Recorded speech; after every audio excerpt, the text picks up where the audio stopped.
So good morning every one. என்னோட பேர் Ashok wastage, senior area sales manager என்ற பொசிஷனில் இருக்கேன். இது என்னுடைய 5வது ஆண்டு வெஸ்டேஜில். ஸோ வெஸ்டேஜ்க்கு முன்னாடி நிறைய டைரக்ட் செல்லிங் கம்பெனிஸில் வெஸ்டேஜுக்கு முன்னாடி நிறைய டைரக்ட் செல்லிங் கம்பெனியில் ஒர்க் பண்ணியிருக்கேன். ஆல்மோஸ்ட் ஒரு 11 ஆண்டுகளாக வேற ஒரு டைரக்ட் செல்லிங்கில் நான் ஒர்க் பண்ணிட்டேன். ஸோ வெஸ்டேஜும் சேரும்போது இன்னைக்கு கிட்டத்தட்ட 15 ஆண்டுகளாக இன்னைக்கு இந்த டைரக்ட் செல்லிங் இண்டஸ்ட்ரி நான் ஒர்க் பண்ணிட்டு இருக்கேன். ஸோ டைரக்ட் செல்லிங் வரதுக்கு முன்னாடி நான் ஃபார்மா இண்டஸ்ட்ரியில் இருந்தேன். ஸோ ஃபார்மா ப்ளஸ் இந்த ஹெல்த் கேர், ஸோ கம்ப்ளீட்டா டைரக்ட் செல்லிங் பொறுத்த வரைக்கும் இன்னைக்கு 23 ஆண்டுகளுக்கு மேலாக இந்த துறையில வந்து நான் ஒர்க் பண்ணிட்டு இருக்கேன். ஸோ சப்ளிமெண்ட்ஸ் அப்படின்னு வரும்போது இன்னைக்கு நிறைய பேருக்கு இருக்கக்கூடிய மிகப்பெரிய ஒரு சந்தேகம் இல்லை, நிறைய சந்தேகங்கள் அப்படின்னு சொல்லலாம். ஸோ யார் சப்ளிமெண்ட் எடுக்கணும், எதுக்காக சப்ளிமெண்ட்ஸ் எடுக்கணும், இதெல்லாம் கிடைக்கக்கூடிய பெனிஃபிட்ஸ் என்ன, ஸோ எத்தனை நாள் எடுக்கணும், இல்லை எத்தனை மாசம் எடுக்கணும், எப்போ நோய் குணமாகும், எப்போ இதோட ரிசல்ட்ஸ் தெரியும், இல்லை நான் நல்லா இருக்கேன், நான் எதுக்காக சப்ளிமெண்ட்ஸ் எடுக்கணும், இந்த மாதிரி நிறைய கேள்விகள் வரதை நம்ம பார்க்கலாம்.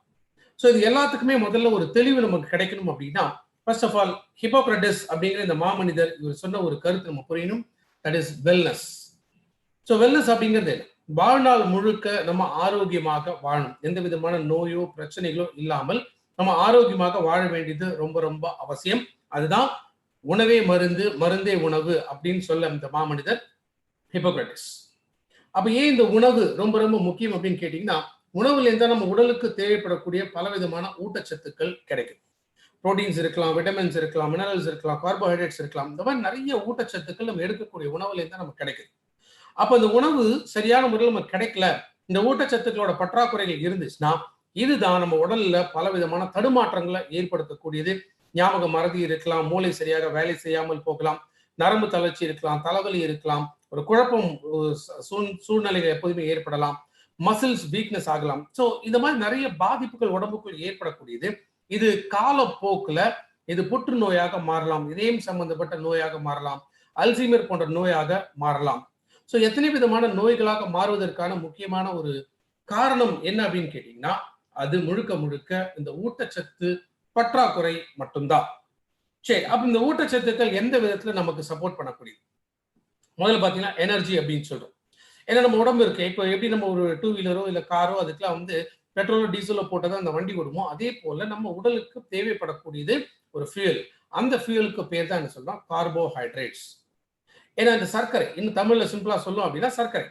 ஸோ இந்த சர்க்கரை அப்படிங்கிறது அடிப்படையாக நம்ம உடல்ல இருக்கக்கூடிய ஒரு ஒரு உறுப்புகளுக்கும் ஒரு ஒரு செல்களுக்கும் தேவைப்படக்கூடிய முக்கியமான ஒரு ஊட்டச்சத்து. அப்ப இந்த சர்க்கரை நம்ம உடம்புக்குள்ள போகல அப்படின்னா நம்ம உடல் உறுப்புகள் செயல்பட முடியாது. உடல் உறுப்புகள் செயல்படல அப்படின்னு சொன்னா நம்மளுடைய இதயம், நுரையீரல், பல உறுப்புகள் செயல் இழந்து போகிறதுக்கான வாய்ப்புகள் அதிகமாகும். ஸோ அதனால முதல் ஊட்டச்சத்து அப்படின்னு நம்ம பார்க்கக்கூடியது கார்போஹைட்ரேட்ஸ், சர்க்கரை அப்படிங்கிற இந்த உணவு. ரெண்டாவது என்ன பார்க்குறோம்? Building blocks. So building blocks அப்படிங்கிறது வளர்ச்சிக்கான தேவைகள். இதுதான் ரா மெட்டீரியல் அப்படின்னு நம்ம சொல்லுவோம். ஸோ முக்கியமாக இந்த ரா மெட்டீரியல்ஸ் பொறுத்த வரைக்கும் புரோட்டீன்ஸ் அண்ட் அதிக அளவுல மினரல்ஸ். ஸோ இது ரெண்டுமே தேவை. இந்த ரெண்டு முக்கியமான ஊட்டச்சத்துக்கள், இது ரத்தம் இருக்கலாம், சதை இருக்கலாம், எலும்புகள் இருக்கலாம், தலைமுடி இருக்கலாம், ஸோ உடல் உறுப்புகளோட வளர்ச்சி இருக்கலாம். இது மாதிரி பல விதமான வளர்ச்சிக்கு முக்கியமாக தேவைப்படக்கூடிய ஊட்டச்சத்துக்கள் இந்த புரோட்டீன்ஸ் அண்ட் மினரல்ஸ். அடுத்தது நமக்கு தேவைப்படக்கூடியது என்ன? கேட்டலிஸ்ட், தூண்டுதலுக்கான விஷயங்கள். ஸோ என்னெல்லாம் தூண்டணும் அப்படின்னா, சரி நம்ம உடம்புல இத்தனை விதமான உறுப்புகள் இருக்கு, இது சரியான முறையில் வேலை செய்யும். அப்ப சரியான முறையில் இது வேலை செய்யணும் அப்படின்னா அதற்கு தூண்டுதலுக்காக தேவைப்படக்கூடியதா விட்டமின்ஸ், என்சைம்ஸ் அண்ட் மினரல்ஸ். ஏன்னா நம்ம உடம்புல எத்தனை விதமான கெமிக்கல் ரியாக்ஷன்ஸ் இது நடந்துட்டே இருக்கும். அப்ப இந்த கெமிக்கல் ரியாக்ஷன்ஸ் இது கரெக்டாக நடக்கணும் அப்படின்னா அதற்கு ஒரு எரிபொருள் போன்று நம்ம உடல்ல தேவைப்படக்கூடியதா விட்டமின்ஸ் அண்ட் என்சைம்ஸ். ஸோ இத்தனை விதமான ஊட்டச்சத்துக்கள், அதாவது ஒன்று சர்க்கரை, இன்னொன்று புரதச்சத்து, இன்னொன்று கொழுப்பு, ஃபேட் அப்படின்னு சொல்லக்கூடிய கொழுப்பு, விட்டமின்ஸ் இருக்கலாம், மினரல்ஸ் இருக்கலாம். ஸோ இந்த 5 விதமான ஊட்டச்சத்துக்கள் இது அன்றாடம் நம்ம உடல் உறுப்புகள் வேலை செய்ய, நம்ம ஆரோக்கியமாக இருக்கிறதுக்கு இந்த ஊட்டச்சத்துக்கள் ரொம்ப ரொம்ப அவசியம்.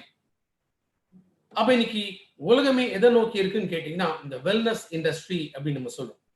ஸோ இந்த வெல்னஸ் இண்டஸ்ட்ரி அப்படின்னு பாத்தீங்கன்னா என்ன? வாழ்நாள் முழுக்க எந்த விதமான நோயோ பிரச்சனைகளோ வராமல் நம்ம வாழ வேண்டியதான் உண்மையான வெல்னஸ் இண்டஸ்ட்ரி. அப்ப இந்த வெல்னஸ் இண்டஸ்ட்ரி இது எதை நோக்கி இன்னைக்கு இருக்குன்னு கேட்டீங்கன்னா பொருட்கள், அதுவும் ஆரோக்கியம் தரக்கூடிய பொருட்களை சார்ந்துதான் இன்னைக்கு இருக்கு.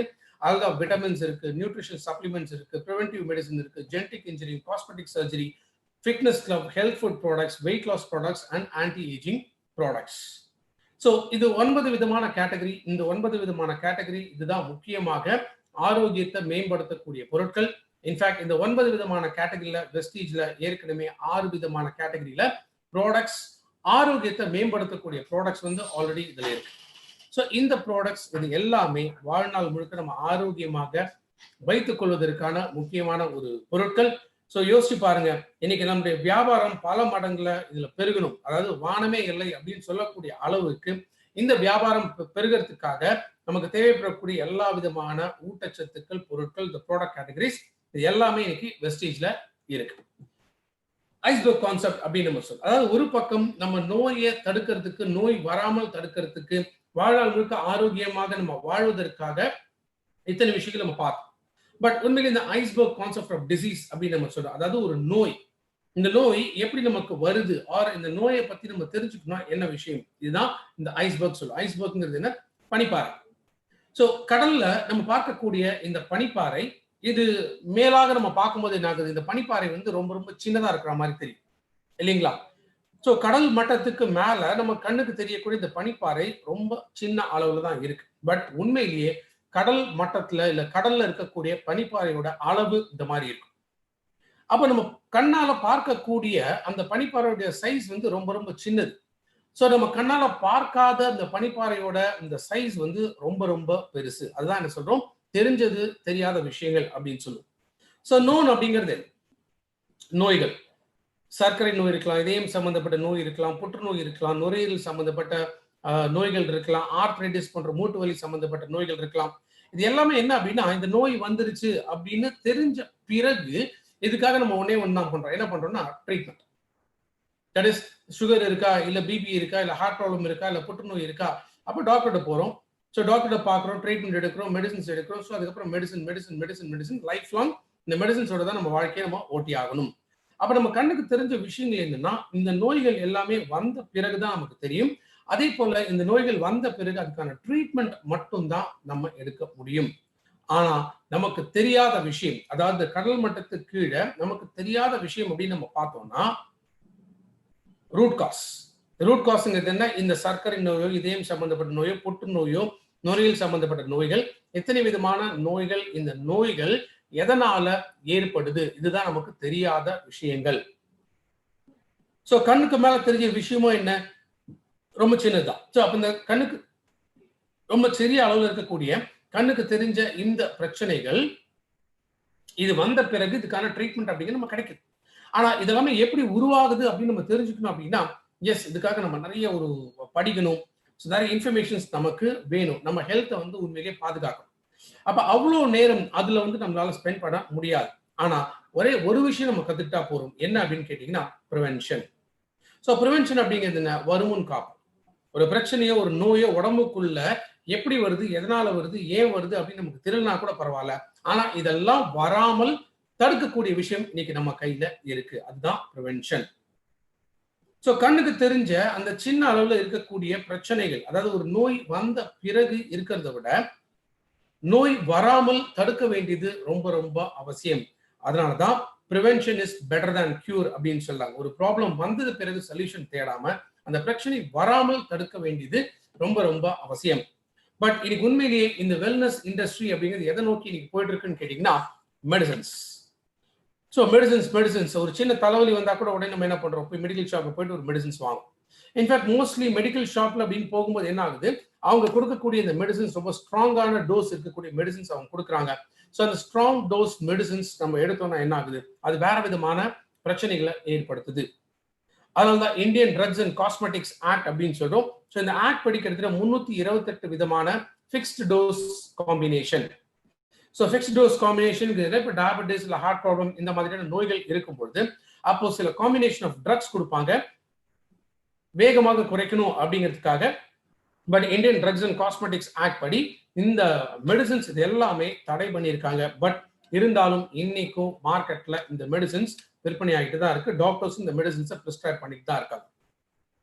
ஸோ இருக்கக்கூடிய இன்னொரு மிகப்பெரிய ஒரு அபாயம் என்ன அப்படின்னு கேட்டீங்கன்னா 2020 முடிவுல அப்படின்னு பார்க்கும் பொழுது நீங்க எவ்வளவுதான் முன்னெச்சரிக்கையாக பாதுகாப்பாக இருந்தால் கூட புற்றுநோயினால அதிகமான மக்கள் எவ்வளவு, கிட்டத்தட்ட 10 மில்லியன். ஒரு மில்லியன் அப்படிங்கிறது 10 லட்சம். இப்போ 10 மில்லியன் மக்கள் புற்றுநோயினால இறந்து போகிறதுக்கான வாய்ப்புகள் அதிகமாக இருக்கு அப்படின்னு குறிப்பிடுறாங்க. ஸோ இது நானா சொல்லக்கூடிய விஷயம் கிடையாது. இன்ஃபேக்ட் டைம்ஸ்ங்கிற பத்திரிகையில வந்த ஆர்டிகல்ஸ் இது. ஸோ உண்மையான வெல்னஸ் இண்டஸ்ட்ரி இன்னைக்கு மெடிசின்ஸ் நோக்கி போயிட்டு இருக்கு. பட் நம்ம புரிஞ்சுக்க வேண்டியது என்னன்னா, அந்த மெடிசின்ஸ் நோக்கி போகாம இருக்கிறதே ஒரு சிறந்த வெல்னஸ் இண்டஸ்ட்ரி. ஸோ நம்ம இன்னைக்கு வெஸ்டீஜ்ல இருக்கோம் அப்படின்னா அந்த உண்மையான வெல்னஸ் இண்டஸ்ட்ரிக்குள்ள நம்ம இருக்கோம்.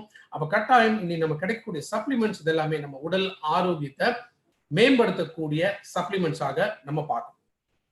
இன்ஃபேக்ட் கேன்சர் 2020 எண்டு அப்படிங்கிற மாதிரி சொல்றாங்க. பட் ஆல்ரெடி எல்லாருக்குமே தெரியும் இந்த 3 மாசமா என்ன நடந்துட்டு இருக்கு. உலகம் முழுக்க 3 மாசம் கொரோனாவோட பாதிப்பு எந்த அளவுக்கு அதிகமாக இருக்கு அப்படிங்கிறது தெரியும். ஸோ கேன்சர் வந்து ஒரு பக்கம் அழிக்க போகுதோ இல்லையோ, பட் இந்த கொரோனா இப்போ அதிக அளவில் மக்களை பாதிக்க ஆரம்பிக்குது.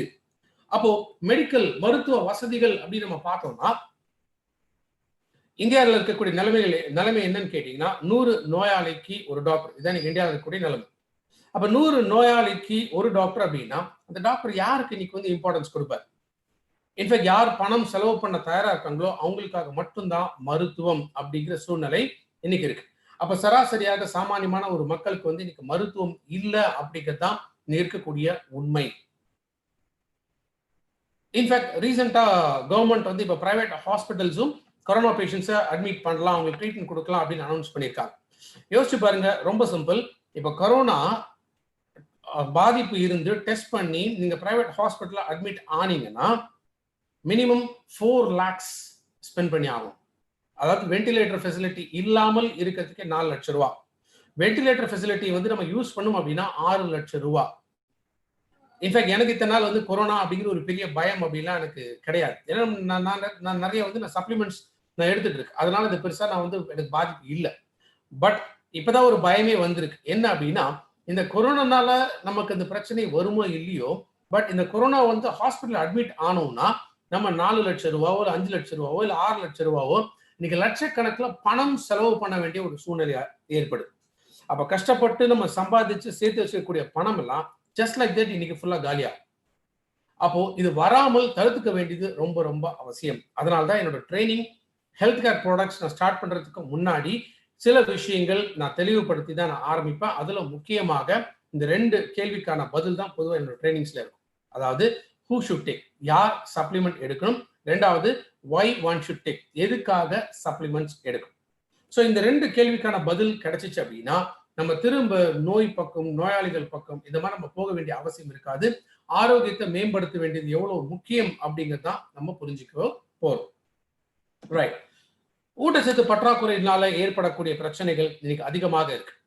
ஸோ உடல் எடை குறைய ஆரம்பிக்கலாம், உடம்புல தெம்பு இருக்காது, மசில் வந்து வேஸ்ட் ஆகலாம், ஃப்ராக்சர்ஸ் அடிக்கடி உடல்ல ஏதோ ஒரு ஃப்ராக்சர் வந்து ஏற்படலாம், அடிக்கடி ஹாஸ்பிட்டல்ல போய் அட்மிட் ஆக வேண்டிய ஒரு சூழ்நிலை ஏற்படலாம், எப்போதுமே ஒரு மனக்குழப்பம், தடுமாற்றம் இருக்கும், அடிக்கடி தொற்றுகள், இன்ஃபெக்ஷன்ஸ் வந்து உடம்புக்குள்ள ஏற்படலாம், ஆர் மற்றவர்களோட தேவை நமக்கு எப்போதுமே இருக்கும். நம்ம ஒரு சின்ன ஒரு 4 ஸ்டெப் நடக்குனா கூட மற்றவங்க இல்லாம நடக்க முடியாதுங்கிற அளவுக்கு நமக்கு ப்ராப்ளம்ஸ் ஏற்படலாம். ஆர் ரெடியூஸ்ட் மொபிலிட்டி அப்படின்னு சொல்றோம். அதாவது நம்மளால வெளியில போகி நம்மளுடைய நடமாட்டம் இது பாதிக்கக்கூடிய விஷயமாக மாறலாம். இது எல்லாத்துக்குமே அடிப்படையாக இருக்கக்கூடிய காரணம் ஊட்டச்சத்துக்களோட பற்றாக்குறை. பொதுவா 60 வயசுக்கு மேலதான் நிறைய நோய்கள் வந்துட்டு இருந்தது. அதாவது உடல் பருமன் இருக்கலாம், கண் பார்வை கோளாறு இருக்கலாம், இதயம் சம்பந்தப்பட்ட நோய்கள் இருக்கலாம், சர்க்கரை நோய் இருக்கலாம், ஆர்த்ரைட்டிஸ் இருக்கலாம், இல்லை எலும்பு சம்பந்தப்பட்ட பிரச்சனைகள் இருக்கலாம், கேன்சர் இருக்கலாம். இந்த மாதிரி நிறைய நோய்கள், இது எல்லாமே பொதுவா 60 வயசுக்கு மேல வந்துட்டு இருந்தது. ஸோ 60 வயசுல ஒரு நோய் வருதுன்னு நம்ம பெருசா பயப்பட வேண்டிய அவசியம் கிடையாது. பிகாஸ் 60 வயசு அப்படிங்கிறது retirement age. So retirement age அப்படிங்கும்போது நமக்கு பெரிய ஒரு கமிட்மெண்ட்ஸ் இருக்காது. ஸோ ஆல்மோஸ்ட் நம்மளுடைய கமிட்மெண்ட்ஸ் எல்லாமே நம்ம ஃபுல்ஃபில் பண்ணிருப்போம். அப்ப 60 வயசு மேல இந்த நோய்கள்னால பெரிய ஒரு பாதிப்பு ஏற்படுறது கிடையாது. ஆனா இன்னைக்கு இருக்கக்கூடிய காலகட்டத்துல 60 வயசுக்கு வர வேண்டிய பல நோய்கள் இன்னைக்கு 40 வயசுல வர ஆரம்பிக்குது. விச் மீன்ஸ் ஏஜிங், வயோதிகம். ஸோ முன்ன விட இன்னைக்கு வயோதிகம் ரொம்ப அட்வான்ஸா ஆகுறதுனாலதான் நிறைய நோய்களும் இன்னைக்கு 60 வயசுக்கு மேல வர வேண்டிய நிறைய நோய்கள் 40 வயசுலயே இன்னைக்கு ஆரம்பிக்குது. ஸோ இத்தனை விதமான நோய்கள் இருந்தாலுமே நான் குறிப்பிட்டு ஒரு 4 நோய்கள் நான் சொல்ல முடியும். 1 இதயம் சம்பந்தப்பட்ட நோய், 2வது புற்றுநோய், நுரையீரல் சம்பந்தப்பட்ட நோய்கள், 4வதா சர்க்கரை நோய். ஏன்னா இதெல்லாமே குரானிக் டிசீஸ் அப்படின்னு நம்ம சொல்லுவோம். நிறைய நோய்கள் கிரானிக் டிசீஸா இருக்கு. பட் முக்கியமாக இந்த 4 நோய்கள் இதை மட்டும் நான் குறிப்பிடுறதுக்கான காரணம் என்ன, இதுதான் இன்னைக்கு மக்களை அதிக அளவுல பாதிப்பை ஏற்படுத்தக்கூடியது. ஏன்னா புகையிலை பழக்கம் இருக்கிறதுனால, ட்ரிங்க்ஸ் ஆல்கஹால் இருக்கக்கூடிய பழக்கம்னால, ஜங்க் ஃபுட் அதிகமாக எடுக்கிறதுனால, கொழுப்பு அதிகமாக உடம்புல தங்க ஆரம்பிக்கிறது, ரத்த குழாய்கள்ல இந்த போய் அடைப்பை ஏற்படுத்தக்கூடியது, ரத்த அழுத்தம் அதிகமாகிறது, சரியான ஊட்டச்சத்து இல்லாத உணவு நம்ம எடுக்கிறது, சரியான நேரத்துக்கு நம்ம சாப்பிடாம இருக்கிறது, பிசிக்கல் இன்ஆக்டிவிட்டி அப்படின்னு சொல்றோம். அதாவது டெய்லி ஏதாவது ஒரு வாக்கிங்கோ, ஏதோ ஒரு பிசிக்கல் எக்ஸசைஸோ ஏதோ ஒன்று சம்திங் நம்ம பண்ணணும். உடல் பருமன். இது மாதிரி பலவிதமான காரணங்கள் இது எல்லாமே சேர்ந்து உடம்புல எத்தனை விதமான பாதிப்புகளை, நோய்களை ஏற்படுத்தக்கூடியது. ஸோ இந்த கிரானிக் டிசீஸ் அப்படின்னு நம்ம பார்க்கும்பொழுது, இது ஒன்ஸ் நம்ம டாக்டர்கிட்ட போய் ட்ரீட்மெண்ட் ஆரம்பிச்சோம் அப்படின்னா லைஃப் லாங் அந்த ட்ரீட்மெண்ட் நம்ம எடுத்துதான் ஆகணும். பிகாஸ் கியூர் அப்படிங்கிற வார்த்தை இன்னைக்கு மிகப்பெரிய ஒரு பொய்யாக்கப்பட்டிருக்கு. அதனால்தான் அதே இந்தியன் ட்ரக்ஸ் அண்ட் காஸ்மெட்டிக்ஸ் ஆக்ட்ல செக்ஷன் J14 அப்படிங்கிற இடத்துல ஒரு ஆர்டிக்கல் குறிப்பிடுறாங்க. என்ன அப்படின்னு கேட்டீங்கன்னா, 50 விதமான நோய்களை வாழ்நாள்ல குணப்படுத்த முடியாது அப்படின்னு சொல்றாங்க. சோ இப்ப நான் சொல்ற இத்தனை விதமான நோய்கள் இதே போலதான் இன்னும் நிறைய நோய்கள் இருக்கு. அந்த நோய்களை வாழ்நாள்ல குணப்படுத்த முடியாது அப்படின்னு சொல்றாங்க. சரி, அப்ப வாழ்நாள குணப்படுத்த முடியாது அப்படின்னா இந்த நோய்களுக்கு அப்ப நம்ம வந்து இன்னைக்கு என்ன பண்றோம், டாக்டரை பார்க்கிறோம், மெடிசன்ஸ் எடுக்கிறோம், ட்ரீட்மெண்ட் எடுக்கிறோம். ஸோ லைஃப் லாங் ட்ரீட்மெண்ட் நம்ம எடுத்துட்டு தான் இருக்கும். அப்ப அந்த மெடிசின்ஸ் உண்மையிலே என்ன பண்ணிருக்கோம், அந்த மெடிசின்ஸ் நம்ம எடுக்கணும், அந்த மெடிசின்ஸ் அந்த நோயை குணப்படுத்திருக்கு. பட் மோஸ்ட்லி இந்த மெடிசின்ஸ் அந்த நோயை குணப்படுத்த முடியறது இல்லை. காரணம், மெடிசின்ஸ் அப்படிங்கிறது இது ஒரு டெம்பரரி கியூர், அவ்வளவுதான். அப்ப உண்மையிலேயே அந்த ரூட் காஸ் எதனால இந்த நோய்கள் ஏற்படுதோ அதை சரி பண்ணக்கூடிய மெடிசின்ஸ் அப்படிங்கிறது நீங்க பெரும்பாலும் கிடையாது. அப்போ ஒன்ஸ் இந்த மெடிசின்ஸ் நம்ம எடுக்க ஆரம்பிச்சோம்னா இந்த மெடிசின்ஸோட டிபெண்டன்சி அப்படிங்கிறது இது அதிகமாகும். ஸோ இந்த டிபெண்டன்சி அதிகமாக என்ன ஆகுது, காலம் முழுக்க அந்த மெடிசின்ஸ் இல்லாமல் நம்ம வாழ முடியாது அப்படிங்கிற ஒரு சூழ்நிலை கூட தான் இன்னைக்கு நம்ம தள்ளப்படுறோம். ஸோ இந்த 3 ஃபேக்டர்ஸ், ஊட்டச்சத்து பற்றாக்குறை, 2வது வயோதிக தன்மை, மூன்றாவது நோய்கள், இது 3மே எப்போதுமே நம்ம ஒரு கட்டுக்குள்ள வச்சிட்டோம் அப்படின்னா, நம்மளுடைய ஒரு கட்டுப்பாட்டுக்குள்ள நம்ம வச்சிட்டோம் அப்படின்னா லைஃப் லாங் நம்ம ஹெல்த்தியாக வாழ முடியும். அதனால நம்ம லைஃப் பொறுத்த வரைக்கும் 3 ஸ்டேஜஸ்ல இருக்கு. ஃபர்ஸ்ட் ஸ்டேஜ் அப்படிங்கிறது ஹெல்த், ஆரோக்கியம். ஸோ இந்த ஆரோக்கியத்தை பொறுத்த வரைக்கும் இன்னைக்கு மேக்ஸிமம் என்னன்னா 30-35 வயசு, இந்த வயசுக்குள்ளதான் நம்ம இன்னைக்கு ஆரோக்கியமா இருக்கு அப்படின்னு சொல்லிக்க முடியும். அதே இந்த 30-35 வயசை தாண்டிட்டோம்னா 2 ஸ்டேஜ் தான் நம்ம லைஃப் இருக்கு. ஒன்னு ப்ரீ இல்னஸ். ப்ரீ இல்னஸ் அப்படிங்கிறது என்ன, நோய் வருவதற்கு முன் இருக்கக்கூடிய கட்டத்தை ப்ரீ இல்னஸ் அப்படின்னு சொல்லுவோம். 2வது டிசீஸ் பீரியட், அதாவது நோய் வந்த பிறகு இருக்கக்கூடிய கட்டத்தை டிசீஸ் பீரியட் அப்படின்னு நம்ம சொல்லுவோம். சரி, இதுல மக்கள் எத்தனை சதவீத மக்கள் எதுக்குள்ள இருக்காங்க அப்படிங்கிறத நம்ம தெரிஞ்சுக்கணும். ஏன்னா ப்ரீ இல்னஸ், இந்த ப்ரீ இல்னஸ் நோய் வருவதற்கு முன் நம்மளுடைய உடல் நிலை எப்படி இருக்கு அப்படின்னா கொஞ்சம் கொஞ்சமாக நோய் நம்ம உடம்புக்குள்ள வளர ஆரம்பிக்குது அப்படின்னு. கிட்டத்தட்ட இன்னைக்கு இருக்கக்கூடிய காலகட்டத்தில் 90% மக்கள் இந்த ப்ரீ இல்னஸ் அப்படிங்கிற ஸ்டேஜுக்குள்ள இருக்காங்க. நான் நல்லா இருக்கேன், உடம்புல பிரச்சனை இல்லை, நோய் இல்லை, ஆரோக்கியமா இருக்கேன் அப்படின்னு சொல்லக்கூடிய எல்லாருமே இந்த ப்ரீ இல்னஸ் அப்படிங்கிற ஒரு ஸ்டேஜுக்குள்ளதான் இன்னைக்கு இருக்காங்க. ஸோ விச் மீன்ஸ் அவங்க ஆரோக்கியமாக இருக்காங்கிற அர்த்தம் கிடையாது, அவங்க உடம்புக்குள்ள ஏதோ ஒரு நோய் உருவாக ஆரம்பிச்சிருக்கு அப்படின்னா. ஒரு 10% மக்கள் தான் டிசீஸ்க்குள்ள, அதாவது நோய்க்குள்ள இன்னைக்கு சிக்கிட்டு இருக்காங்க. அப்ப நம்ம புரிஞ்சுக்க வேண்டியது, அந்த 90% மக்கள் நோய் வருவதற்கு முன் இருக்காங்க இல்லையா, அவங்க மேல அதிகமாக கவனமும் அக்கறையும் நம்ம செலுத்தணுமா, இல்ல நோய் வந்த பின் இருக்கிறவங்க மேல நம்ம செலுத்தணுமா அப்படிங்கிறத யோசிச்சு பாருங்க. ஏன்னா அந்த நோய் வந்துருச்சுன்னா லைஃப் லாங் அந்த நோயோட நம்ம போராடி ஆகும். பட் வேறஸ் நோய் வருவதற்கு முன் இருக்கிறவங்க அதுக்கான சரியான முறைகளை அவங்க பயன்படுத்த ஆரம்பிச்சாங்க, கரெக்டான ஒரு சப்ளிமெண்ட்ஸ் எடுக்க ஆரம்பிச்சாங்கன்னா நாளைக்கு அந்த நோய்க்குள்ள போகாமல் தடுக்க முடியும். ஸோ ப்ரீ இல்னஸ்ல இருந்து திரும்ப ஆரோக்கியமாக வாழ முடியும். ஆர் நோய் இருந்துச்சுன்னா அந்த நோயில இருந்துமே திரும்ப நம்ம ஆரோக்கியமாக வாழ முடியும். ஏன்னா ஒரு நோய் நம்ம உடம்புக்குள்ள உருவாகிறதுக்கே முக்கியமாக 2 காரணம். ஒன்னு என்ன சொல்றோம், ஸ்ட்ரெஸ், மன அழுத்தம். 2வது டாக்ஸின்ஸ், நச்சு பொருள்கள். ஸோ ஸ்ட்ரெஸ் இதையுமே ஒரு 4ஆக நம்ம பிரிக்க முடியும். ஒன்னு பிசிக்கல் ஸ்ட்ரெஸ், உடல் அளவுல ஏற்படக்கூடிய அழுத்தம், மனதளவுல ஏற்படக்கூடிய அழுத்தம், சமுதாயத்தினால ஏற்படக்கூடிய அழுத்தம், சுற்றுப்புற சூழலினால ஏற்படக்கூடிய அழுத்தங்கள். ஸோ இந்த ஸ்ட்ரெஸ் லெவல்ஸ் அதிகமாக இந்த ஸ்ட்ரெஸ்னால தான் இன்னைக்கு நிறைய நோய்கள் சர்க்கரை நோய் இருக்கலாம், இதயம் சம்பந்தப்பட்ட நோய் இருக்கலாம், புற்றுநோய் இருக்கலாம், தைராய்டு சம்பந்தப்பட்ட பிரச்சனை இருக்கலாம். இது மாதிரி நிறைய நோய்கள் உருவாகிறதுக்கு முக்கியமான காரணம் வந்து இந்த ஸ்ட்ரெஸ். இது வெறும் அழுத்தம், அதாவது மன அழுத்தம் அப்படின்னு மட்டும் சொல்ல முடியாது. ஸோ நிறைய காரணங்கள் ஏற்படக்கூடிய இந்த அழுத்தங்கள் இன்னைக்கு நோய் உருவாகிறதுக்கான ஒரு ரீசன். ரெண்டாவது டாக்ஸின்ஸ், நச்சு பொருள்கள். ஸோ எதெல்லாம் நம்ம உடம்புக்கு தேவையில்லாமல் உள்ளுக்குள்ள போகுதோ, இந்த அளவுக்கு மீறினால் அப்படின்னு சொல்றோம் இல்லையா. ஸோ இந்த அளவுக்கு மீறி போகக்கூடிய எல்லா விஷயங்களுமே என்ன ஆகுதுன்னா நச்சு பொருளாக மாறக்கூடியது. ஸோ இந்த ஸ்ட்ரெஸ் அண்ட் டாக்ஸின்ஸ் இதனால தான் இன்னைக்கு நிறைய நோய்கள் உருவாகிறதுக்கான காரணம். இந்த நச்சு பொருள்கள் எங்கேருந்து வருது அப்படின்னு கேட்டீங்கன்னா, நம்ம இயற்கையாக நம்ம உயிர் வாழறதுக்கு 3 விஷயம் தான் தேவை. நல்ல காற்று, நல்ல தண்ணீர், நல்ல உணவு. பட் இது 3 இன்னைக்கு எப்படி இருக்குன்னு நான் சொல்ல வேண்டிய அவசியமே கிடையாது. எல்லாருக்குமே தெரியும் காற்றோட தன்மை எப்படி இருக்கு, தண்ணீரோட தன்மை எப்படி இருக்கு, ஆர் உணவுகள் காய்கறிலேருந்து பழங்கள்லேருந்து மாமிசம் வரைக்கும் இன்னைக்கு உணவோட உற்பத்தி எப்படி இருக்குங்கிறது எல்லாருக்குமே தெரியும். இது மட்டும் இல்லாமல் இருக்கக்கூடிய எத்தனை விதமான பழக்க வழக்கங்கள், சிகரெட், ட்ரிங்க்ஸ், புகையிலை plus medicines, self medication. So இத்தனை விதமான காரணங்கள் இதெல்லாமே என்ன சொல்றோம்னா external factors. So external factors அப்படிங்கும்போது நேச்சர். ஸோ நேச்சர் இதை நம்ம கட்டுப்படுத்த முடியாது. பட் நேச்சர்ல ஏற்படக்கூடிய மாற்றங்கள் இது நம்ம உடம்புக்குள் அதிகமாக போகும்போது இதனாலுமே நோய் ஏற்படுகிறது. ஆனா சில இன்டர்னல் ஃபேக்டர்ஸ் அப்படிங்கிறது இருக்கு. இதுவும் அதிகமாக இன்னைக்கு நோய் வருவதற்கான காரணம்.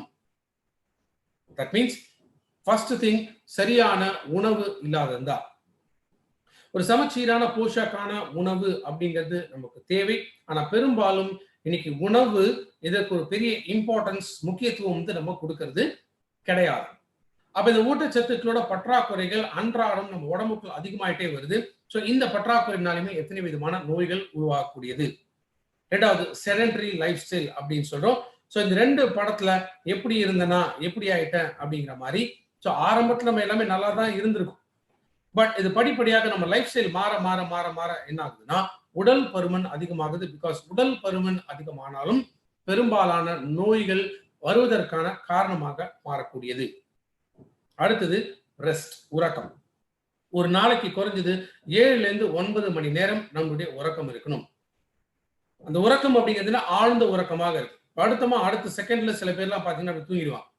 நிறைய பேருக்கு இன்னைக்கு இருக்கக்கூடிய பிரச்சனை என்ன, படுத்தா புரண்டு புரண்டு புரண்டு புரண்டு படுத்தாலுமே இன்னைக்கு தூக்கம் வர்றது கிடையாது. அப்போ இந்த ரெஸ்ட் நம்ம உடம்புக்குள்ள கொடுக்கலன்னா வயோதிக தன்மை, ஏஜிங் ஃபேக்டர்ஸ் இதுவும் அதிகமாகுது. ஸோ ஏஜிங் ஃபேக்டர்ஸ் அதிகமாச்சுன்னா என்ன ஆகும், உடம்புக்குள்ள நோயும் வளர ஆரம்பிக்கும். Physical activity, exercise.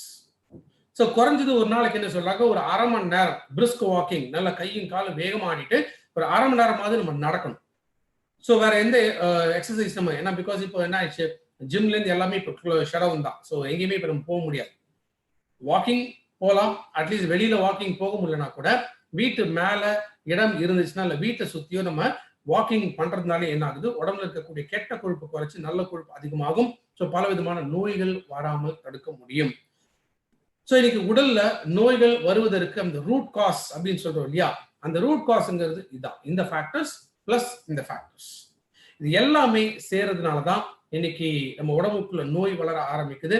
ஸோ அந்த நோயினால வாழ்நாள் முழுக்க நமக்கு மிகப்பெரிய பிரச்சனைகளை நம்ம சந்திக்க நேரிடுது.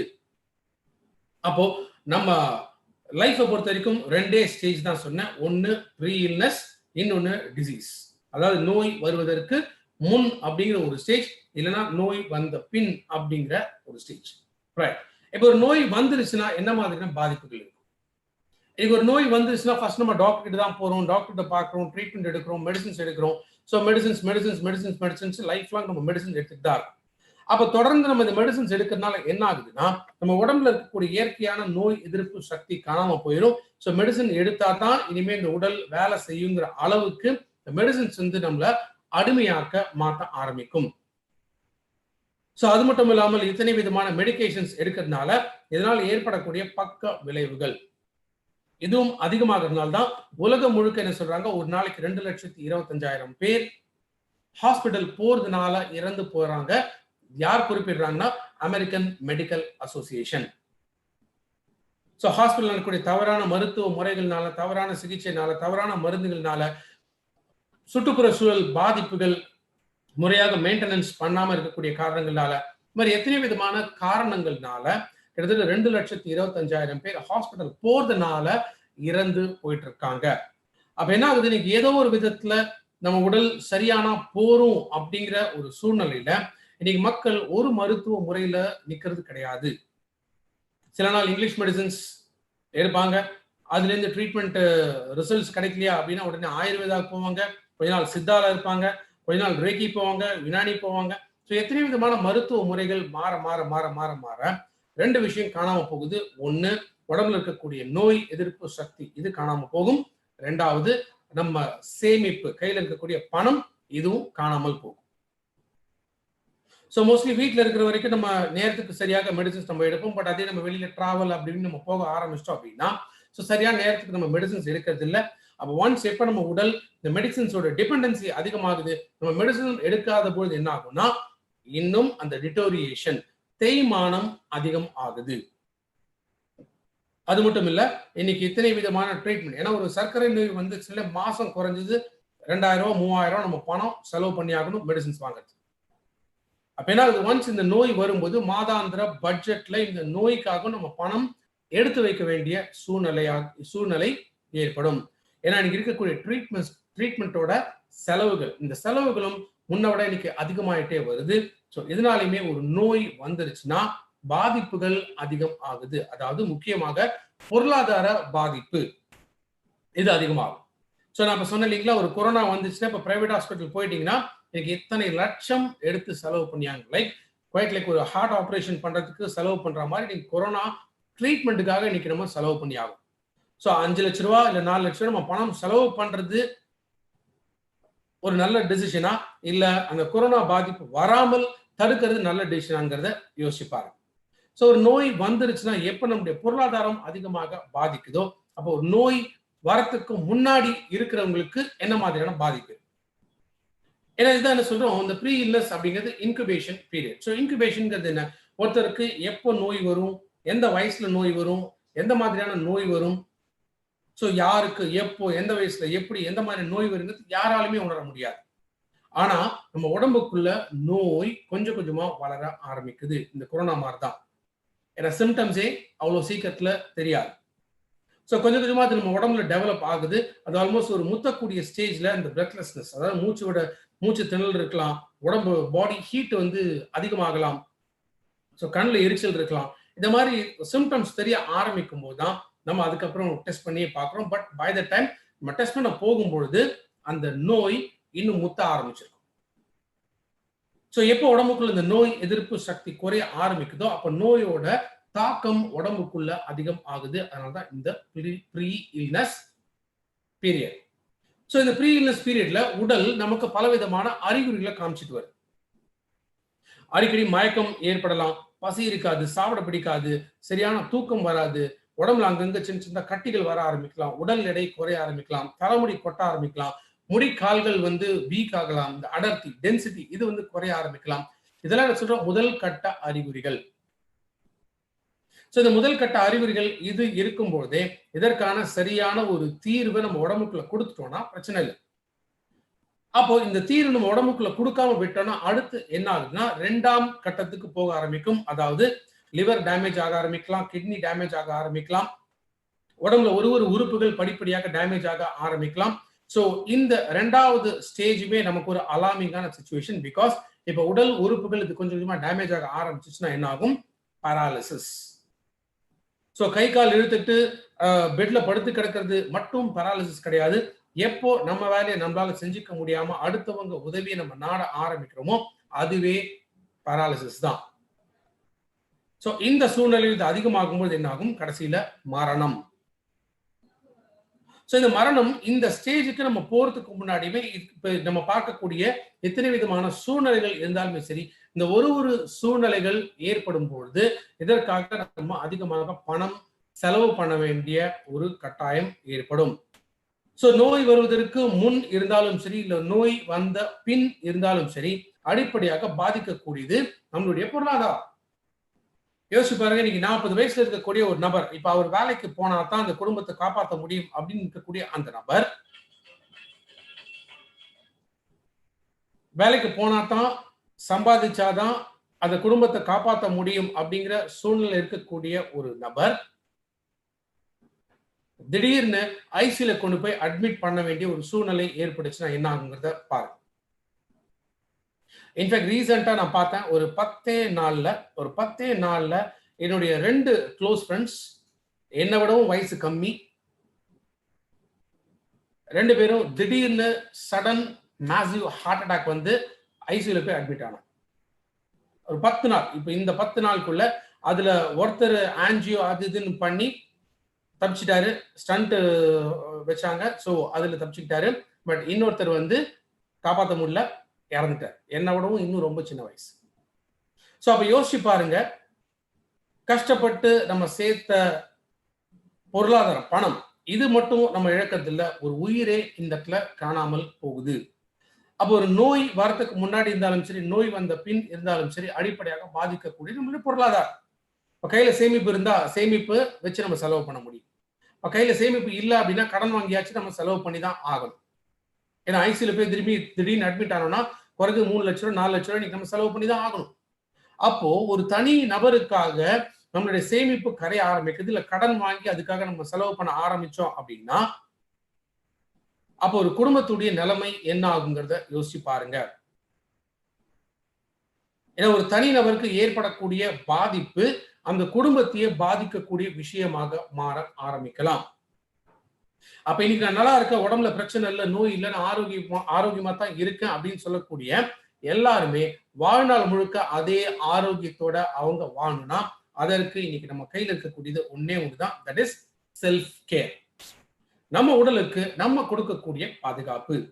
ஸோ இந்த ஒரு பாதுகாப்பு இதை கொடுத்தால் மட்டுமே நம்ம ஆரோக்கியமாக வாழ முடியும். ஸோ இந்த பாதுகாப்பு நம்ம உடம்புக்குள்ள கொடுக்கனாலும் ஏதோ 2 விஷயத்தை தான் பண்ணும். அதாவது ஒண்ணு, உடம்புல இருக்கக்கூடிய இம்பேலன்ஸ், தடுமாற்றம் சொல்றோம் இல்லையா, அந்த இம்பேலன்ஸ் ரீபேலன்ஸ் ஆகணும். ஸோ இந்த ரீபேலன்ஸ் யாரால செய்ய முடியும், எதால செய்ய முடியும்னா நம்ம உடம்புனால மட்டும்தான் அந்த ரீபேலன்ஸ் பண்ண முடியும். ஸோ உடம்புனால எப்போ ரீபேலன்ஸ் பண்ண முடியும், நம்ம உடல் ஆரோக்கியமாக இருந்தா தான் ரீபேலன்ஸ் பண்ண முடியும். ஏன்னா இன்னைக்கு நம்மளுடைய லைஃப் ஸ்டைல், சரியான தூக்கம் கிடையாது, சரியான சாப்பாடு கிடையாது, சரியான உடல் பிசிக்கல் ஆக்டிவிட்டி கிடையாது. அப்ப இதெல்லாமே சேரும்போது என்ன ஆகுது, எப்போதுமே நம்மளுடைய உடல் ஒரு இம்பேலன்ஸ், தடுமாற்றத்துக்குள்ளேயே இருக்கு. ஸோ இந்த தடுமாற்றம் இதை பேலன்ஸ் பண்ணணும் அப்படின்னா உடம்புனால மட்டும்தான் முடியும். ஸோ உடம்பிற்கு தேவைப்படக்கூடிய ஊட்டச்சத்துக்கள் நம்ம கொடுத்தாதான் முடியும். 2வது, நம்ம உடம்போட நோய் எதிர்ப்பு சக்தி அதிகம் ஆகணும். ஸோ ஒரு பக்கம் இந்த நோய் எதிர்ப்பு சக்தி அதிகமாகணும், 2வது உடம்புல இருக்கக்கூடிய இம்பேலன்ஸ் ரீபேலன்ஸ் ஆகணும். இது எல்லாமே நடத்த முடியும் அப்படின்னா அதற்கு முக்கியமாக தேவைப்படக்கூடியதான் நம்முடைய ஹெல்த் ஃபுட் சப்ளிமெண்ட்ஸ். ஏன் இதனால மட்டும்தான் செய்ய முடியும் நான் சொல்றேன்னா, ஒரு சின்ன விஷயம் யோசிச்சு பாருங்க. இன்னைக்கு சர்க்கரை நோயோ இதயம் சம்பந்தப்பட்ட நோய்க்கு டாக்டர் கன்சல்ட் பண்ணிட்டு மெடிசன்ஸ் எடுக்கிறாங்க. ஸோ டாக்டர்கிட்ட இருந்து எடுக்கக்கூடிய இந்த மெடிசன்ஸ் என்ன பண்ணிருக்கணும், மேபி ஒரு 2 வருஷமோ இல்லை 3 வருஷமோ இல்லை ஒரு 5 வருஷமோ அந்த நோயை முற்றிலுமாக குணமாக்கி இருக்கணும்.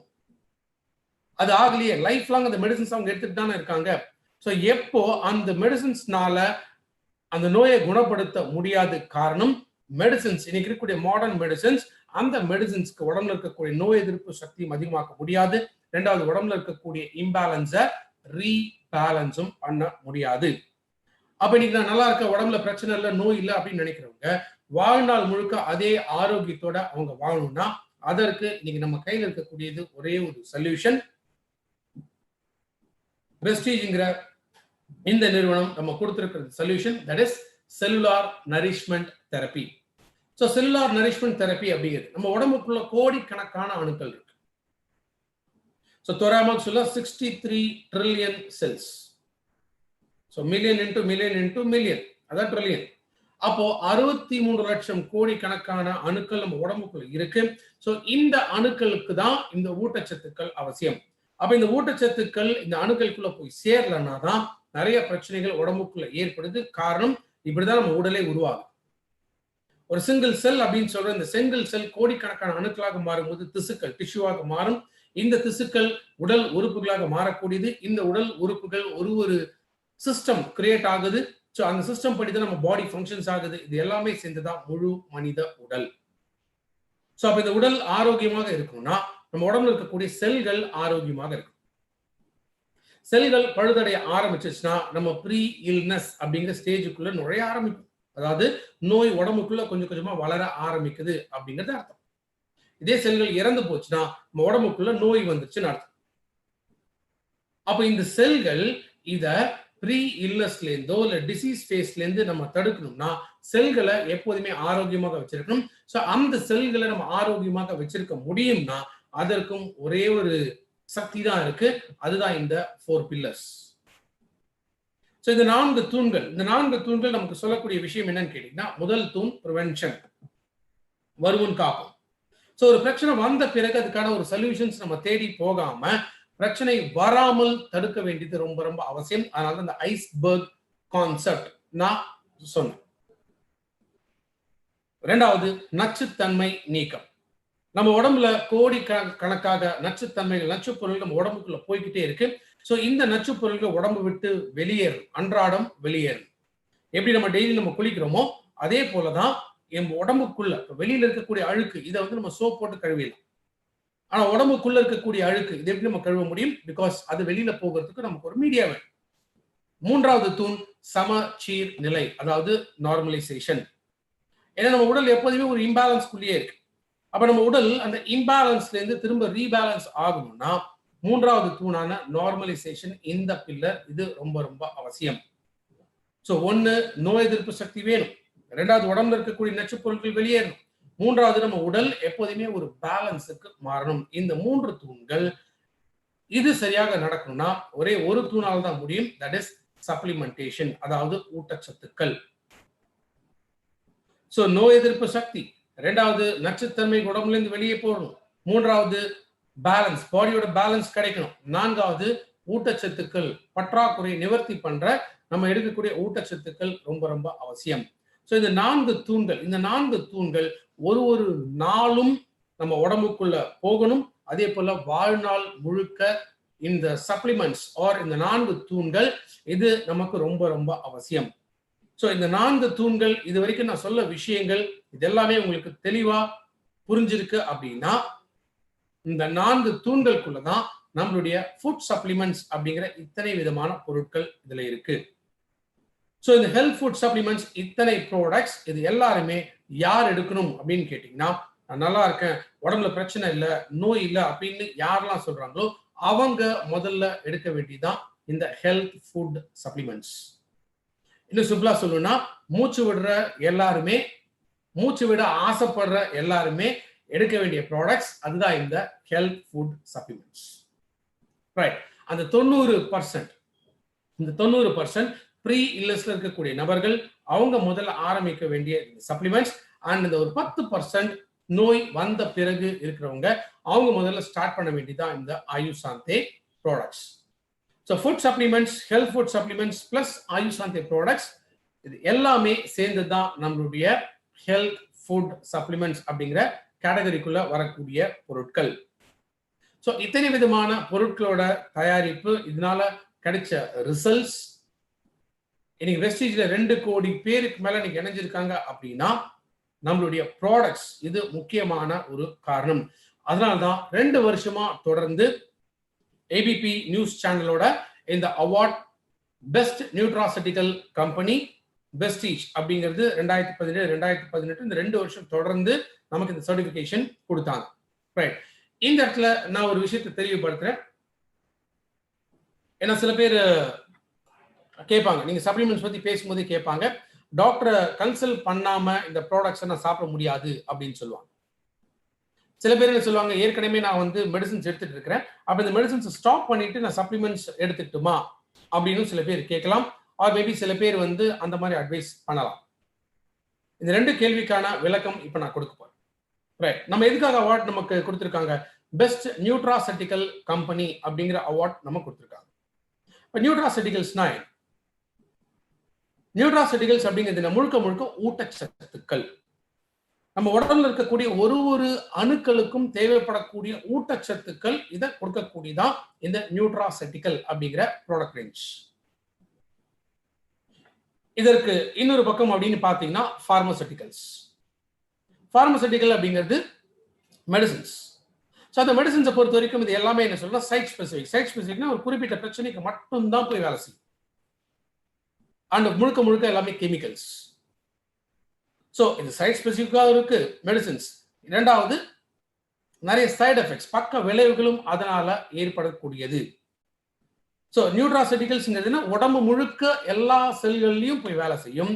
ஸோ மெடிசன்ஸை பொறுத்த வரைக்கும் குறிப்பிட்ட இடத்துல குறிப்பிட்ட பிரச்சனைக்கு மட்டும்தான் போய் வேலை செய்யும். இதுதான் பார்மசூட்டிக்கல் அண்ட் நியூட்ராசெட்டிக்கல். சரி, இப்போ யார் எதை படிக்கிறாங்க அப்படின்னு நம்ம பார்க்கலாம். பார்மசூட்டிக்கல் யார் படிக்கிறாங்க? டாக்டர்ஸ் தான் பார்மசூட்டிக்கல் படிக்கிறாங்க. ஸோ டாக்டர்ஸ் என்னைக்காவது அவங்க சப்ஜெக்ட்ல நியூட்ராசெட்டிகல்ஸ் படிக்கிறாங்களா? நிச்சயமா கிடையாது. அவங்களா விரும்பி படிக்கிறோம். சில டாக்டர்ஸ் அவங்களா விரும்பி நியூட்ராசெட்டிகல்ஸ் படிப்பாங்க. ஸோ அதை தவிர மற்றபடி டாக்டர்ஸோட அவங்களோட சப்ஜெக்ட்ல நியூட்ராசெட்டிகல்ஸ் கிடையாது. அப்ப நியூட்ராசெட்டிகல்ஸை பத்தி படிக்காத ஒருத்தர்கிட்ட நான் இந்த சப்ளிமெண்ட் சாப்பிடலாமா வேணாமா அப்படின்னு கேட்டா அவங்க நிச்சயம் வேணான்னு தான் சொல்லுவாங்க. அண்ட் நான் சொல்றது என்னன்னா, அவங்க இப்படி கேட்க வேண்டிய அவசியமும் கிடையாது. ரைட். ஸோ ரெண்டாவது கேள்வி என்ன அப்படின்னா, இப்ப நம்ம என்ன படிக்கிறோம்? நம்ம வந்து முழுக்க முழுக்க நியூட்ராசெட்டிகல்ஸ் பத்தி நம்ம படிக்கிறோம். ஸோ நியூட்ராசெட்டிகல்ஸ் என்ன? Holistic approach. ஹோலிஸ்டிக்னா என்ன? முழுமையாக உடல் முழுக்க இந்த தலைமுடியில ஆரம்பிச்சு கால் நகம் வரைக்கும் முழுமையாக எல்லா செல்களுக்குமே தேவைப்படக்கூடிய ஊட்டச்சத்துக்களை கொடுக்கக்கூடியதான் நியூட்ராசெட்டிகல்ஸ். அப்ப இந்த நியூட்ராசெட்டிகல்ஸ் பத்தி யார் படிக்கிறாங்க? நம்ம தான் படிக்கிறோம். நம்மளுடைய ப்ராடக்ட்ஸை பத்தி நம்ம தான் படிக்கிறோம். நம்ம இன்னைக்கு பார்மசூட்டிக்கல் படிக்கிறோமா? டெஃபினட்டா கிடையாது. இதுல யாராவது டாக்டர்ஸ் இருந்தா மேபி அப்போ நீங்க பார்மசூட்டிகல்ஸ் படிச்சிருக்கலாம். அதர்வைஸ் எப்போ பார்மசூட்டிகல்ஸ் பத்தி நமக்கு தெரியாதோ, ஆல்ரெடி டாக்டர்ஸ் பிரிஸ்கிரைப் பண்ண மெடிசின்ஸை நிறுத்துங்க, நான் கொடுக்குற சப்ளிமெண்ட்டை மட்டும் சாப்பிடுங்க அப்படின்னு நம்ம அட்வைஸ் பண்ணக்கூடாது. டாக்டர்ஸ் கொடுக்குற மெடிசின்ஸோட சேர்ந்து தான் சப்ளிமெண்ட்ஸும் எடுக்கணும். அப்ப சில பேர் யோசிக்கலாம், அப்போ மெடிசின்ஸ்க்கும் செலவு பண்ணும் சப்ளிமெண்ட்ஸ்க்கும் செலவு பண்ணுமா அப்படின்னு சொல்லி. சப்ளிமெண்ட்ஸ் நீங்க தொடர்ந்து எடுக்க எடுக்க எடுக்க இது நம்மளுடைய செல்களை பலப்படுத்தும் போது, இயற்கையான இந்த நோய் எதிர்ப்பு சக்தி வளரும் போது, உடல் உறுப்புகளோட ஃபங்க்ஷன்ஸ் திரும்ப இயற்கையாக மாற ஆரம்பிக்கும் போது உங்களுக்கு மெடிசின்ஸோட தேவை படிப்படியாக குறைய ஆரம்பிக்கும். ஒரு கட்டத்துல மேபி ஒரு 2 வருஷம் 3 வருஷம் தொடர்ந்து சப்ளிமெண்ட்ஸ் நீங்க எடுக்கும்போது அந்த கட்டத்துல உங்களுக்கு மெடிசின்ஸோட தேவையும் இருக்காது. அதை டாக்டர்ஸே தீர்மானிப்பாங்க. ஸோ எப்போ பர்ஃபெக்டா உங்களுடைய பாடி சிஸ்டம் கரெக்டா ஒர்க் ஆக ஆரம்பிக்குதோ அப்போ டாக்டர்ஸ் கொஞ்சம் கொஞ்சமா மெடிசின்ஸை குறைச்சிட்டு வந்துட்டு ஒரு ஸ்டேஜ்ல மெடிசின்ஸ் உங்களுக்கு டோட்டலா ஸ்டாப் பண்ணுவாங்க. ஸோ அதை டாக்டர்ஸ் கிட்ட தான் விடணுமே தவிர நம்மளே மெடிசின்ஸை ஸ்டாப் பண்ணக்கூடாது. ஸோ இந்த கோட்டை தாண்டி நம்மளும் அந்த பக்கம் போகக்கூடாது, அவங்களும் இந்த பக்கம் வர வேண்டிய அவசியம் கிடையாது. அதே மாதிரி தான் international brand consulting corporation IBCC இந்தியாவில் best health care and personal care prestige அப்படிங்கிற அவார்ட் நமக்கு கொடுத்துருக்காங்க. ஸோ ஃப்ரெண்ட்ஸ், இது வரைக்கும் நம்ம பார்த்த விஷயங்கள் இது எல்லாமே எதற்காக அப்படின்னு கேட்டீங்கன்னா, யார் சப்ளிமெண்ட் எடுக்கணும் அப்படிங்கிறத புரிய வைக்கிறதுக்காக. ஏன்னா நான் ஸ்ட்ரெயிட்டாவே வந்து ப்ராடக்டை பத்தி நான் எடுக்க ஆரம்பிச்சுக்கிறேன். ஒரு ப்ராடக்ட், இந்த ப்ராடக்ட் இந்த நோய்க்கு அப்படிங்கிற மாதிரி இதை நம்ம கொண்டு போயிருக்கலாம். பட் நம்ம ஃபோக்கஸ் பண்றது ஹெல்த்தை, நம்ம நோயை ஃபோக்கஸ் பண்றது இல்லை. எஸ், அஃப்கோர்ஸ் நம்மளுடைய ப்ராடக்ட்ஸ் எடுக்கும்போது அதோட மருத்துவ குணங்கள் நம்ம உடம்புல இருக்கக்கூடிய பல விதமான பிரச்சனைகளுக்கு தீர்வு கொடுக்கக்கூடியதுதான், நான் இல்லைன்னு சொல்ல.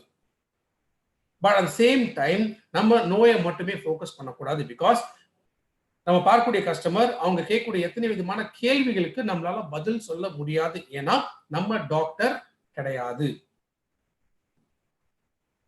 அப்ப நம்ம புரிஞ்சுக்க வேண்டியது எல்லாமே என்னன்னா, ஆரோக்கியத்தை எப்படி மேம்படுத்தணும். அதனாலதான் நம்ம ஆரோக்கியத்தை மேம்படுத்துறதுக்கு 2 விதமான முறைகள் இருக்கு. ஒன்னு இயற்கையாக இருக்கக்கூடிய உணவு, 2வது மெடிசின்ஸ், மருத்துவம். ஸோ இது 2த்துக்கும் இருக்கக்கூடிய வித்தியாசம் என்ன அப்படின்னு பாத்தீங்கன்னா, முதல்ல அப்ரோச், அதாவது நீங்க எடுக்கக்கூடிய ட்ரீட்மெண்டோட அப்ரோச் என்ன அப்படின்னா, நம்மளுடைய சப்ளிமெண்ட்ஸ் அப்படிங்கிறது ஹோலிஸ்டிக். ஸோ ஹோலிஸ்டிக் அப்படிங்கிறது என்ன? தலைமுடியில் ஆரம்பிச்சு கால் நகம் வரைக்கும் முழுமையாக ஆரோக்கியத்தை கொடுக்கக்கூடியது, அதுதான் ஹோலிஸ்டிக். நம்ம உடம்பு இருக்கக்கூடிய ஒரு செல்களையுமே பலப்படுத்தக்கூடியது, ஆரோக்கியப்படுத்தக்கூடியது, அதுதான் ஹோலிஸ்டிக் அப்ரோச். 2வது மெடிசின்ஸ். ஸோ மெடிசின்ஸை பொறுத்த வரைக்கும் என்ன சொல்லணும்? செக்மெண்டல். செக்மெண்டல்னா என்ன? நம்மளுடைய சொன்ன இல்லைங்களா, சைட் ஸ்பெசிபிக்.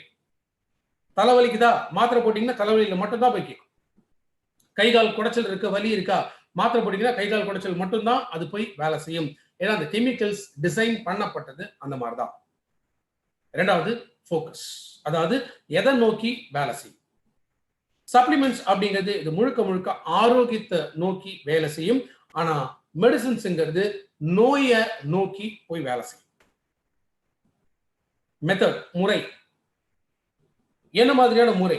நீங்க எடுக்கக்கூடிய சப்ளிமெண்ட்ஸ் அப்படிங்கிறது ப்ரிவென்ஷன், அதாவது ஒரு பிரச்சனை, ஒரு நோய் உங்க உடம்புக்குள்ள உருவாகாமல் தடுக்கக்கூடியது ப்ரிவென்ஷன். ஆனா மெடிசின்ஸ் எதை நோக்கி இருக்கு? கியூர். ஸோ இந்த கியூருக்கு ஆல்ரெடி நான் சொன்னேன், Indian drugs and cosmetics act section J14 article படி 52 விதமான நோய்களை வாழ்நாள குணப்படுத்த முடியாது. ஸோ கியூர் அப்படிங்கிறது என்ன, நிவாரணம் அப்படிங்கிறது என்ன, டெம்பரரி. அந்த நேரத்திற்கு ஆர் குறிப்பிட்ட காலத்துல இல்ல ஒரு குறுகிய காலத்துக்குள்ள நீங்க கம்ஃபர்டபுளா இருக்கிற மாதிரி ஃபீல் பண்ணுவீங்க. பட் அந்த பிரச்சனைகள் திரும்பவும் வரலாம். ஸோ ப்ராடக்ட்ஸ் எதை நோக்கி இருக்கு அப்படின்னா முழுக்க முழுக்க ஹெல்த் ஃபுட் சப்ளிமெண்ட்ஸ், உப உணவு, துணை உணவு அப்படின்னு சொல்லக்கூடிய இந்த சப்ளிமெண்ட்ஸ் இது நேச்சுரல் ஃபுட் ப்ராடக்ட்ஸ். அதே மெடிசின்ஸ் அப்படின்னு பார்த்தீங்கன்னா முழுக்க முழுக்க ட்ரக்ஸ், கெமிக்கல்ஸ். ஸோ இதோட கோல் என்ன? அல்டிமேட்டா இப்போ நீங்க சப்ளிமெண்ட்ஸ் எடுக்கிறீங்க அப்படின்னா அந்த சப்ளிமெண்ட்ஸோட முக்கியமான கோல் என்னன்னா வெல்னஸ். ஸோ ஆரோக்கியம். வாழ்நாள் முழுக்க நம்ம உடம்புல எந்த விதமான பிரச்சனைகளோ பாதிப்புகளோ நோய்களோ வராமல் தடுக்கக்கூடியதான் இந்த ஹெல்த் ஃபுட் சப்ளிமெண்ட்ஸ். ஆனா அதே மெடிசின்ஸ் அப்படிங்கன்னா டெம்பரரியா அந்த பிரச்சனைய ஒரு தீர்வு கொடுக்கக்கூடியது, ஆர் அந்த நோய்க்கு டெம்பரரியாக ஒரு தீர்வு கொடுக்கக்கூடியது. So only correction.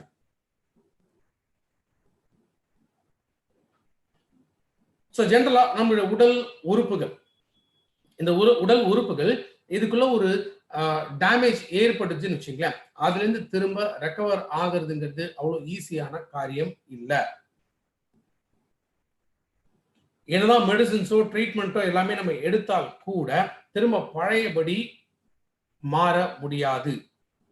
ஏன்னா ஒரு பக்கம் ஏஜிங் ஃபேக்டர் இதுவும் இருக்கு, ரெண்டாவது அந்த உடல் உறுப்புகளோட தன்மை, அது வயதாக வயதாக அதோட தேய்மானம் இதுவும் ஏற்படுது. ஸோ நம்ம முக்கியமாக பாதுகாக்க வேண்டியது என்னன்னு கேட்டீங்கன்னா வெல்னஸை நோக்கி நம்ம ஒர்க் பண்ணுமே தவிர நோயை நோக்கி நம்ம ஒர்க் பண்ண கூடாது. ஸோ சப்ளிமெண்ட்ஸ் இது ப்ரிவென்ஷன் அப்படிங்கிறது நீங்க தெளிவா புரிஞ்சுக்கிட்டீங்கன்னா அந்த 4 தூண்கள். ஸோ அந்த 4 தூண்கள், இன்ஃபேக்ட் நான் 4 இல்ல 5 தூண்கள். ஸோ ஃபர்தரா ப்ராடக்ட்ஸ் பார்க்க வரும்போது இந்த 5வது தூண் என்னங்கிறது நான் எக்ஸ்பிளைன் பண்றேன்.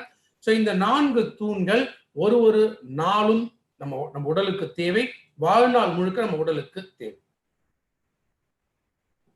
ஸோ எத்தனை நாள் எடுக்கணும் அப்படிங்கிற இந்த கேள்விக்கான பதிலும் இப்ப நான் கொடுத்திருக்கேன். பிகாஸ் எவ்வளவுக்கு எவ்வளவு தொடர்ந்து நம்ம சப்ளிமெண்ட்ஸ் எடுத்துட்டே வரமோ அவ்வளவுக்கு அவ்வளவு நம்முடைய உடல் ஆரோக்கியமாக மாறும். ஸோ உடல் ஆரோக்கியமாக மாறிச்சுன்னா உடம்புக்குள்ள நோய் வளராமல் தடுக்க முடியும். நோய் வளராமல் தடுத்தோம்னா பிற்காலத்துல நம்ம ஏற்படக்கூடிய பாதிப்புகளை நம்ம தடுக்க முடியும். நம்ம லைஃப், வாழ்க்கை, நம்ம தனி மனிதன் அப்படிங்கிறது கிடையாது, நம்ம சுத்தி நம்மளுடைய குடும்பம் இருக்கு. ஸோ நம்ம நல்லா இருந்தா தான் நம்ம குடும்பம் நல்லா இருக்கும். ஸோ நம்ம நல்லா இருக்கும்னா இன்னைக்கு அதற்கான இருக்கக்கூடிய ஒரே தீர்வு அதுதான் இந்த health food supplements. So in fact நான் சப்ளிமெண்ட்ஸ் ஆரம்பிச்சு 2006 இந்த இண்டஸ்ட்ரிக்கு நான் வந்தேன். ஸோ 2006ல இருந்து இன்னி வரைக்கும் கிட்டத்தட்ட 15வது ஆண்டு. ஸோ இந்த 15 ஆண்டா நான் ஒரு நாள் கூட சப்ளிமெண்ட்ஸை மிஸ் பண்ணதே கிடையாது. நான் டெய்லி சப்ளிமெண்ட்ஸ் நான் எவ்வளோ டிராவல் பண்ணாலும் சரி, எந்த ஊருக்கு போனாலும் சரி, என் கூடவே எப்போதுமே சப்ளிமெண்ட்ஸ் இருக்கும். ஸோ மார்னிங் என்னோட ஃபர்ஸ்ட் வேலை அந்த சப்ளிமெண்ட்ஸ் எடுக்கிறது தான். ஸோ இது நாட்கள் இல்லை, மாதம் இல்லை, வருஷம் இல்லை, நம்ம ஆரோக்கியமாக வாழணும் அப்படின்னு நினைக்கக்கூடிய காலம் இது. ஏன்னா ஒரு நோய், ஒரு சர்க்கரை நோயில இதயம் சம்பந்தப்பட்ட நோய், இது திடீர்னு நம்ம உடம்புக்குள்ள வரக்கூடியது கிடையாது. ஒரு சர்க்கரை நோயில இதயம் சம்பந்தப்பட்ட நோய் நம்ம உடம்புக்குள்ள வருது அப்படின்னா இதுக்கு பல வருஷங்கள் ஆகுது. 30 வருஷம் 40 வருஷம் ஆகுது. அப்ப 30 வருஷம் 40 வருஷம் கழிச்சு இந்த நோய்கள் நம்ம உடம்புக்குள்ள வருது. ஆனா நம்ம ஒரு 3 மாசம் 4 மாசம் சப்ளிமெண்ட் எடுத்தோம்னு எல்லாமே சரியா போயிடணும் அப்படின்னு நம்ம எதிர்பார்க்க முடியாது. அதனாலதான் சப்ளிமெண்ட்ஸ் எடுக்கணும் அப்படின்னா குறைஞ்சது 2 வருஷம் விடாம தொடர்ந்து எடுக்கணும். ஏன் 2 வருஷம் விடாம தொடர்ந்து எடுக்கணும் அப்படிங்கிறதுக்கான காரணத்தையும் நான் அடுத்து வரக்கூடிய நாட்களுக்கு உங்களுக்கு நான் தெளிவுபடுத்துறேன். ஸோ இன்னைக்கு நம்ம பார்த்துருக்க இந்த ஃபர்ஸ்ட் சப்ஜெக்ட் யார் சப்ளிமெண்ட் எடுக்கணும். ஸோ சப்ளிமெண்ட்ஸ் பொறுத்த வரைக்கும் பொதுவாக 12 வயசுக்கு மேல நிறைய சப்ளிமெண்ட்ஸ் நம்ம ரெக்கமெண்ட் பண்ணலாம். ஸோ 12 வயசு கீழே அப்படின்னு பார்க்கும்போது சில சப்ளிமெண்ட்ஸ் மட்டும் தான் நம்ம ரெக்கமெண்ட் பண்ண முடியும். ஸோ அது என்னங்கிறது அந்த ஒரு ப்ராடக்ட் வரும்போதும் நம்ம பார்க்கலாம். ஸோ சப்ளிமெண்ட்ஸ் பொறுத்த வரைக்கும் சில விஷயங்கள் இன்னும் தெளிவுபடுத்திடுறேன். இது சாப்பாட்டுக்கு முன்னாடி தான் சாப்பிடணும், சாப்பிட்ட பிறகு தான் எடுக்கணும் அப்படின்னு எந்த விதமான ஸ்ட்ரிக்டான ரூல்ஸ் எல்லாம் எதுவுமே கிடையாது. நீங்க சாப்பாட்டுக்கு முன்னாடியும் எடுக்கலாம், சாப்பிட்ட பின்னாடியும் எடுக்கலாம். 1 மணி நேரம் கேப் மட்டும் கொடுத்தீங்கன்னா போதும். ஃபைன். ஸோ ஃபர்ஸ்ட் டே இன்னைக்கு நம்ம புரிஞ்சிட்டு இருக்கிறது ஏன் சப்ளிமெண்ட் எடுக்கணும் அப்படிங்கிறத பத்தி தான். ஸோ இன்ஃபேக்ட் நேற்று நான் ஒரு வாய்ஸ் மெசேஜ் நான் போட்டிருந்தேன், இனிமேல் ரெகுலர் டெய்லி இந்த ட்ரைனிங்ஸ் இருக்கும் அப்படின்னு சொல்லி. பட் சின்ஸ் என்ன நிறைய இப்போ லீடர்ஸும் அவங்க ட்ரைனிங்ஸ் எல்லாமே கொடுத்துட்டு இருக்காங்க. ஸோ அப்போ ரொம்ப டூ மச்சா ட்ரைனிங்ஸ்லேயே நம்ம கான்சென்ட்ரேட் பண்ண ஆரம்பிச்சிட்டோம் அப்படின்னா அப்போ நம்ம ஃபீல்டு ஒர்க் பண்ண முடியாது. ஸோ இதுவும் ஒரு டிஃபிகல்ட்டி இருக்கிறதுனால இப்போ என்ன பிளான் பண்ணியிருக்கேன்னா ஒரு வாரமும் புதன்கிழமையும் வெள்ளிக்கிழமையும் 5 மணிக்கு யூடியூப் லைவ்ல ஹெல்த் கேர் ப்ராடக்ட்ஸ் பத்தி நான் எடுக்க ஆரம்பிச்சேன். ஸோ மண்டேவும் தர்ஸ்டேவும் பிரவீன் விஐபி ட்ரைனிங் அவர் பண்ண போறார். ஸோ டியூஸ்டே ராஜன் சரோட லைவ் ப்ரோக்ராம் இருக்கு.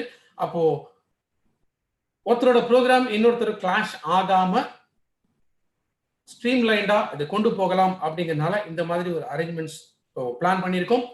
ஸோ புதன் வெள்ளி இந்த 2 நாட்கள் 5 மணிக்கு ஹெல்த் கேர் ப்ராடக்ட்ஸ் ட்ரைனிங் இருக்கும். திங்கள் மற்றும் வியாழன் விஐபி ட்ரைனிங் இருக்கும். இதோட அக்ரிகல்ச்சர் ப்ராடக்ட்ஸ்க்கான ட்ரைனிங் அது மோகன் அவர் தனியாக பண்றாரு. ஸோ அதுக்கான இன்ஃபர்மேஷனும் உங்களுக்கு வரும். ஸோ இது வரைக்கும் நம்ம பார்த்த சப்ஜெக்ட் இது யூடியூப்ல இருக்கும். ஸோ எப்பெல்லாம் உங்களுக்கு ஒரு தெளிவு வேணும் அப்படின்னா இந்த முதல் 1 மணி நேரம் இன்னைக்கு நம்ம பார்த்த இந்த முதல் 1 மணி நேரம் இதை திரும்ப கேட்டுட்டே இருங்க. பிகாஸ் இது கேட்க உங்களுக்கு ஏன் சப்ளிமெண்ட் எடுக்கணும். பிகாஸ் நிறைய கஸ்டமர்ஸ் நம்ம பார்க்கும்பொழுது இல்லை நோய் இருக்கிறவங்கள்ட்ட நம்ம ஒரு ப்ராடக்டை பற்றி நம்ம பேசும்போது அவங்க கேட்கக்கூடிய கேள்விக்கு நம்ம ஒரு தெளிவுபடுத்த முடியும். அதனால தான் இந்த பேசிக் இது ரொம்ப important. So thank you so much. Wish you all the success. Wish you well. See you on Wednesday. Bye.